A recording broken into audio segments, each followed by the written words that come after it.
3, 2, 1. Começando mais uma exclusiva diretamente da Aparecidense mais uma vez. Eu não canso de vir aqui e já agradecer ao nosso assessor, Rafael, por abrir as portas novamente do clube, porque hoje, presença especial, convidado exclusivo aqui no canal. Estou com ele, o homem por trás de toda essa campanha da Aparecidense na Série D, o treinador Lúcio Flávio dos Santos. Tudo bem com você? Tudo bem, prazer estar aí com você, participar um pouquinho dessa conversa aí, falar um pouquinho aqui da Aparecidense. Pô, tu era da resenha quando você era jogador? Você gostava da resenha? Bom, na verdade, assim, eu sempre participei muito dos grupos da resenha, mas eu não Certo. era o cara da resenha Você não era o forte, que né? puxava? Não. Quem que era o cara da sua época? Aquele cara que você falava assim, meu Deus, se esse cara tiver na resenha, ou se tiver num rolê, vai dar resenha. Ah, eu peguei vários grupos que eu trabalhei. Posso citar, por exemplo, um jogador que era muita resenha, era o André Luiz, um que tomou O do cartão o árbitro. do O árbitro, árbitro. acho que era um Porra, colombiano na época, tomou um bem. cartão amarelo do André. O André era um cara da resenha. Mas assim, eu participei de vários grupos, né, que tiveram jogadores com essa característica de resenha mesmo. Eu sou de 96, então eu acompanhei a sua trajetória. Então, assim, eu me sinto honrado de estar fazendo essa entrevista, porque eu te vi jogar pelo Paraná, te vi jogar pelo Botafogo, te vi jogar pelo Santos, e estar aqui hoje está sendo uma honra. Obrigado. Eu que te agradeço já, desde já. E, assim, queria, antes da gente falar mais sobre a Aparecidense, primeiramente, os áreas de Aparecida de Goiânia fazem bem pelos Flávio? Eu acho que faz bem para qualquer pessoa que quer estar num ambiente agradável, ambiente bom. Aqui é difícil um profissional que venha para cá, e a gente conversa muito, né, com as pessoas aqui, que não tenham aqui uma passagem que ela seja agradável ou marcante, né? É a segunda passagem minha. Assim, as coisas têm corrido bem, porque é um clube bom para se trabalhar, um ambiente leve, sem falar aqui, né, do município, né, que está praticamente colado aí a Goiânia. São cidades aí super agradáveis e muito bom para se viver. Algum momento chegou alguma proposta de algum clube goiano para você, na época de jogador, para você vir atuar aqui? Sim, eu já tive uma possibilidade até de vir acertar com o Goiás. Isso foi praticamente aí depois da minha passagem no Vitória da Bahia. Aí acabei que, por razões até mais familiares, retornando lá para Curitiba. Foi quando eu voltei para o Paraná Clube, né, na época. Mas eu tive sim uma possibilidade de vir acertar aqui com Goiás, e até depois, agora, um pouco mais recente, trabalhei com o Anderson, né, no Botafogo, como auxiliar já, e até nós brincávamos lá, né, o auxiliar dele brincava que eu não quis ir para o Goiás por causa do Anderson, né, mas tirando sarro, óbvio, né? Mas foi até uma passagem desse período boa para o Goiás, porque eu acho que depois eles acabaram também retornando para a Série A. Mas foi assim o contato mais próximo de poder jogar num clube aqui em Goiânia. Pô, queria ter visto, na moral. É, Queria ter visto o Lúcio Flávio com a camisa do Verdão. Mas, assim, professor, você pendurou chuteiras em 2017, certo? isso, E logo em 2018 você já virou auxiliar do Paraná, foi isso? exatamente. Queria saber quando que foi que você já estava com a ideia de ser auxiliar de treinador, virar treinador futuramente. Já quando jogador você já tinha esse pensamento? Ou algum treinador te induziu, meio que te falou assim, te aconselhou a ir para esse caminho? Eu assim, sempre que possível, sempre tive relacionamentos muito bons, né, com os treinadores que eu trabalhei. Eu gostava muito de conversar, e especialmente os que davam um pouco mais de liberdade, até falar um pouco de parte tática, de jogadas ensaiadas, né, bola parada. Foi uma característica que eu tive enquanto jogador, né, de bola parada. E através disso, né, quando chegou ali minha finalização, né, de carreira como jogador, ali por 2016, 2017, foi quando eu, de fato, comecei a pensar nesse pós-carreira. Logo que eu encerrei, eu já comecei a fazer, né, digamos, os cursos, né, da CBF. E na possibilidade que eu tive, né, dentro do próprio Paraná Clube ali, de começar já nessa função, eu já praticamente dei o start no ano seguinte, né? Tive um período aí de 8, 9 meses mais com a família, e depois já praticamente comecei a retomar, né, digamos, esse trabalho num clube que foi onde foram abertas aí as portas para eu poder participar, né, da comissão técnica do Paraná Clube na oportunidade. A realidade é outra. Você de jogador e você de auxiliar são duas Sim, coisas totalmente diferentes. são bem distintas. A carreira numa comissão técnica ela envolve muitas coisas, né? A de jogador, basicamente, você tem lá, né, o cumprimento, né, em relação a horários, determinações que são delegadas a você, e praticamente você depende muito da tua vontade, né, da tua dedicação em relação a você chegar aonde você muitas vezes almeja chegar. A comissão técnica você se envolve com muitas outras coisas, né, você acaba tendo que gerir não só os jogadores, mas também uma equipe por trás, né, de apoio e todos os departamentos que envolvem, né, o futebol na realidade. E assim, professor, depois do Paraná, você acabou indo para a comissão permanente do Botafogo, certo? Isso. E você acabou ali interinamente assumindo depois da saída do Barroca, em 2021, se eu não estiver enganado. E assim, como que foi para você pegar um clube gigante no cenário nacional em meio à turbulência que passava naquele ano? Eu quando parei de jogar, eu tive um relacionamento muito bom lá com algumas pessoas do Botafogo que dirigiam o clube. Aí, na oportunidade, um dos diretores tinha sido meu diretor enquanto jogador, ele havia assumido a base do Botafogo. Então, assim que eu parei, ele já fez um convite, né, para eu trabalhar na base, e eu optei por ficar um período com a família. E aí, passado mais alguns meses, ele mais uma vez fez o convite, né, para eu ser treinador lá da equipe sub-20, mas foi nesse momento que eu comecei já a trabalhar no Paraná como auxiliar do profissional, e eu optei por ficar mais, né, no profissional. E aí sim, depois, no final de 2020, veio novamente o convite, né, lá do Botafogo, praticamente desse mesmo diretor meu, que aí retornou para o profissional, e aí foi onde eu acabei aceitando e retornando, né, para o Botafogo. E tivemos ali vários momentos, né, porque o Botafogo estava passando por um momento difícil, né, ainda como clube social. Naquele período ali da pandemia, acabou tendo um rebaixamento. Logo o seguinte ano já conseguiu subir, e aí veio, né, digamos, a mudança, né, do clube social para a SAF, e aí todos nós já sabemos aí o que aconteceu, né, com o clube, a mudança que teve, a transformação que ocorreu dentro do Botafogo. E assim, outra passagem marcante no Botafogo que a galera lembra muito é 2023, né? Que foi o ano que o Botafogo teve aquela gordura na Série A. E aí depois da saída do Luiz Castro veio o Bruno Lage.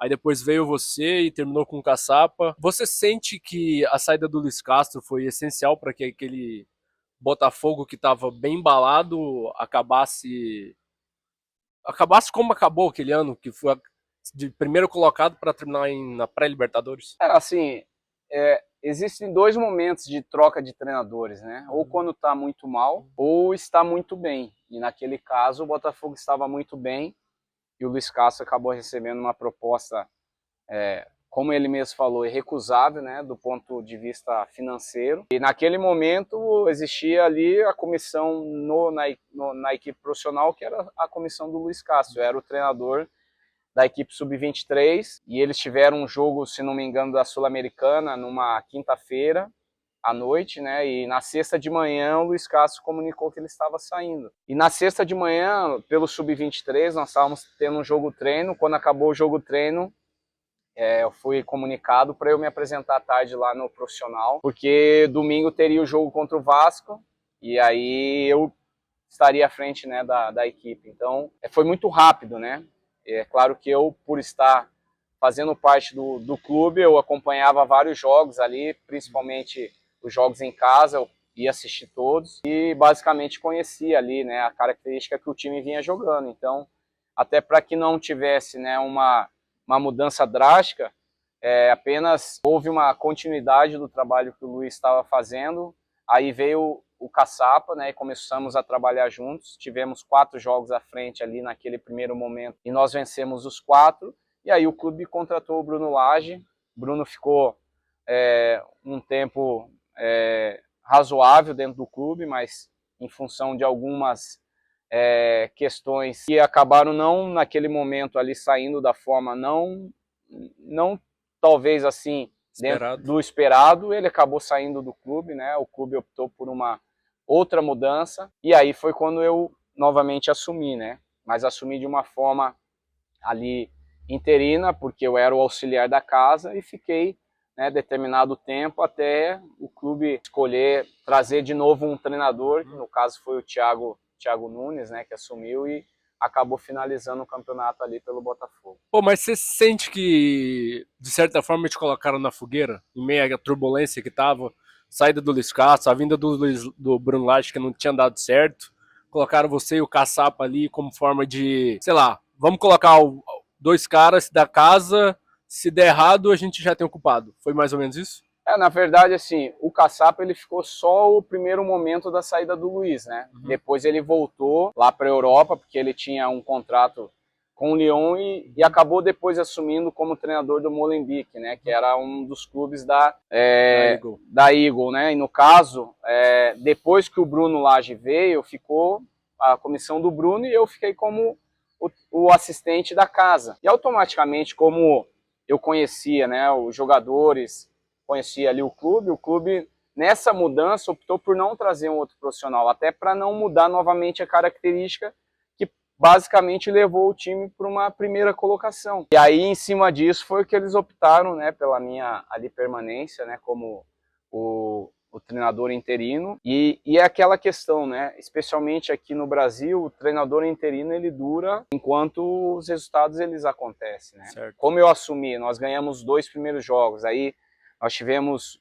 um ou outro empate. Eu acho que depois da 5ª ou 6ª partida que eu acabei perdendo um jogo, né? Só que diante de um cenário que acabou, especialmente depois do jogo lá contra o Palmeiras, né? Que emocionalmente assim foi um baque muito forte, né, pro grupo e diante dos resultados que depois aconteceram, né, e até alguns jogos onde a equipe jogava bem, mas chegava no final, tomava gol, tomava empate ou sofria uma derrota, eles optaram pela mudança, mas isso é totalmente assim natural, né, no futebol, esse tipo de escolha e a gente acaba, é claro, em razão de todos aqueles que faziam parte ali daquele contexto, no final acabou só eu saindo do clube, né? Então, nesse aspecto, eu acho sim que houve, por parte do clube, uma falha para comigo, porque nos momentos que eles precisaram, eu estive ali, sim, né? Então, concordo. Mas em relação a isso mesmo. Pô, vamos falar de Aparecidense. Você retornou esse ano, salvou a Cidinha do rebaixamento do Goiano, agora tá pegando o clube na Série D. Ano passado você pegou a Série C, já trabalhou com o Paraná na Série B, com o Botafogo na Série A. A Série D é um campeonato à parte, é diferente. Pelo regulamento, acaba sendo mais difícil que até mesmo as outras 3 competições nacionais. Pelo regulamento, né, de você ter uma primeira fase, é claro, você ir bem na primeira fase é muito positivo, é muito bom, porque você a tendência é sempre você pegar dos classificados, né, a equipe que menor condição teve dentro do seu grupo, né? Só que isso não é garantia, né, de, por exemplo, você conseguir um acesso. Você tem que manter nos jogos ali de playoff, né, os jogos que é mata-mata, um nível alto também, porque você não pode dar o luxo de ter o erro, né? Você acaba, por vezes, cometendo esses erros numa primeira fase. Mas aí, depois que entra o mata-mata, e aí são 3, né? 3 mata-matas para você conseguir ter o acesso. Então, por essa razão e por essa característica de competição, eu acredito sim que seja a mais complicada, até em função de que, normalmente, os pontos corridos, ela vai trazer, de fato, a equipe que é a melhor dentro da competição, né? A equipe que tiver mais capacidade de manutenção daquilo que ela fizer. Agora, quando entra aí o mata-mata, né, você já não tem muitas vezes isso, né? Porque em um jogo, se você não vai bem, ou, por exemplo, você não tem ali a condição de ser melhor que o teu adversário jogando ou fora de casa ou dentro, você acaba ficando aí pelo meio do caminho. E bom que vocês ganharam o primeiro jogo fora de casa, né? Vocês vão pegar o Maricá nesse sábado. O vídeo tá saindo hoje, sábado, no caso, é que a gente tá gravando na sexta. Mas tem a possibilidade de vocês pegarem o Goiatuba na próxima fase, o clássico goiano. Isso, de certa forma, é bom ou ruim? Bom pelo fato de vocês conhecerem o adversário e ruim pelo mesmo fato do adversário também poder conhecer vocês. O fato de você pegar equipes de outros grupos, né, acaba mudando um pouco, né, a característica dos jogos. Aconteceu isso, por exemplo, nesse primeiro confronto com o Maricá, né, que nós acabamos, óbvio, estudando o adversário, mas quando você vai enfrentar, acaba sendo diferente. E agora nós temos aí essa possibilidade de concretizar essa passagem. Eu acho que o primeiro pensamento tem que ser esse. Do outro lado vai ter um confronto que está em aberto, né, que é o São José com o Goiatuba. Agora, são duas equipes com potencial também. Nós temos, assim, da mesma forma como encaramos o Maricá, né, respeitando, sabendo que se houve a capacidade dessa equipe classificar é porque ela, de alguma forma, ela mostrou algo, né, e é isso que a gente tem que fazer. Independente se seja contra clubes aqui, né, como pode vir a ser, por exemplo, um Goiatuba ou não, nós temos que encarar da mesma forma. Pro Lúcio falava, é melhor pegar o Goiatuba ou melhor pegar o São José? Olha, assim, na verdade você não tem muita saída, né? Você vai trabalhar em cima da tua condição de realmente passar, né? Você, se quer ter o acesso, você vai ter que encarar, seja o adversário A ou B, né? Nós temos esse desafio, né, do jogo de volta agora contra o Maricá e vamos fazer o possível para esse primeiro objetivo nós concretizarmos. Em que fase você acha que a Aparecidense, classificando, entra como um dos favoritos para a competição? Você já considera a Aparecidense como um dos favoritos para o acesso? Olha, eu acho que pela campanha da primeira fase, eu acho que sim, né? Os números mostram isso, né? Foi a equipe com maior número de pontos, mais vitórias, mais gols marcados, então eu acredito que nós temos que encarar dessa forma, né?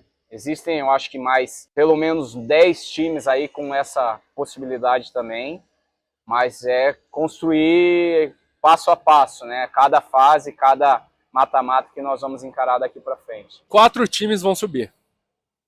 Me elenca 3 que você acha favorito a subir, além do Aparecidense. Você vê hoje, você fala assim, esse time aqui, se a gente não pegar ele até a semifinal, é garantido o acesso dele e o nosso também. Eu, assim, olhando um que você pouquinho, acompanha. Olhando um pouquinho, né, dos jogos que eu pude observar, assim, é claro que o Santa Cruz é uma equipe que montou um bom elenco, a Portuguesa de São Paulo, o América de Natal, são clubes tradicionais que estão sempre aí lutando para retornar a uma Série C, mas também destacaria aí a Inter de Limeira, o Altos, né, do Piauí, que tem feito também uma campanha interessante, o próprio Manauara, juntamente aí conosco, Ceilândia, uma equipe que nós enfrentamos nessa primeira fase aí, que são equipes, eu acho que tem aí possibilidade de estar buscando um acesso. Eu pedi 3, mas tu foi mais, eu vou ser gentil com você e vou deixar essa passar, tá? Eu falei 3 times, tu elencou uns 5, 6. Mais até. E, professor, para finalizar, a Aparecidense jogou a Copa do Brasil esse ano contra o Fluminense. Qual foi a sensação de você voltar pro Maracanã? Um estádio que você jogou por muitas e muitas vezes, só que dessa vez como treinador. Eu acho que assim, para quem está no futebol, né, você participar de algum evento, algum jogo no Maracanã é sempre significativo, é sempre marcante. Eu, por algumas vezes, né, tive a oportunidade de jogar lá e depois retornar como um treinador ali dentro, né, mas por ser um fato novo para um clube como a Aparecidense, isso acabou sendo bastante importante, eu acho, né? Porque foi a primeira vez que o clube jogou lá e, assim, foi um jogo bacana que a equipe fez lá, perdeu o jogo de 1-0, mas teve pelo menos oportunidades, né, de até fazer gols lá dentro do Maracanã.